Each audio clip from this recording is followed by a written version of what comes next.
तुमचं सर्वांचं स्वागत आहे नवीन व्हिडिओमध्ये. सण कोणताही असला ना, पूर्वतयारी ही खूप महत्त्वाची असते.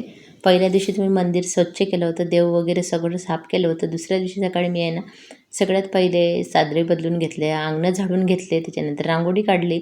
सर्व रुटीन तुम्हाला आज दाखवते. खूप लवकर रुटीन सुरू झालं होतं आजचं. आणि सकाळी सकाळी जेव्हा सण असेल ना, तर तुम्ही असं रुटीन ठेवा, काहीही करा, पण सणाच्या दिवशी थोडं 1 तास तरी लवकर उठलं ना, तर आपल्या बायकांना थोडं बरं पडते.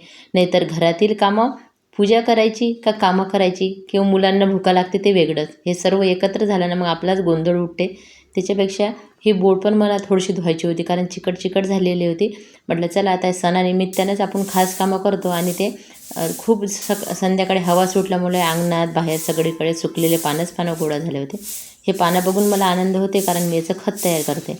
म्हटलं चला नंतर पूजेची तयारी करून घेऊया, पूजा करूया.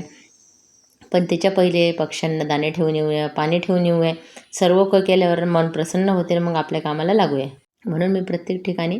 आणि आज फुलं कमी होती, पण बघितलं तर इतकं सुंदर जास्वंदाला लाल कलरचं फुल आलं होतं, खूप छान वाटलं.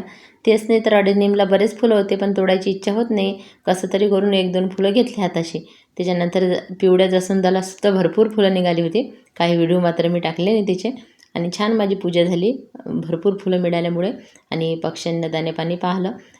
अंगणात सडा रांगोळी टाकून घेतली. सकाळी सकाळी आहे ना, सडा रांगोळी झाली ना, खूप छान वाटते. कारण सकाळचा तो पक्ष्यांचा आवाज जो राहते किंवा जी शांतता राहते, त्याच्यात खूप छान वाटते. आपण म्हणून सणाच्या दिवशी जरी काळजीच राहते आपल्याला लवकर उठायची. आणि एखाद्या दिवशी जर वेळ झाला तर मग खूप गडबड होते सर्वच गोष्टीची. म्हणून असं रुटीन नक्की ठेवा. सगळेच झाडं घरी असल्यामुळे कडुलिंबाची पानं तोडून घेतली गुढीला लावायला, फांदी एक छोटीशी. त्याच्यानंतर आंब्याची पानं. बघा अशी झाली होती आपली पूजा. कशी वाटलं छोटंसं रुटीन नक्की सांगा. धन्यवाद.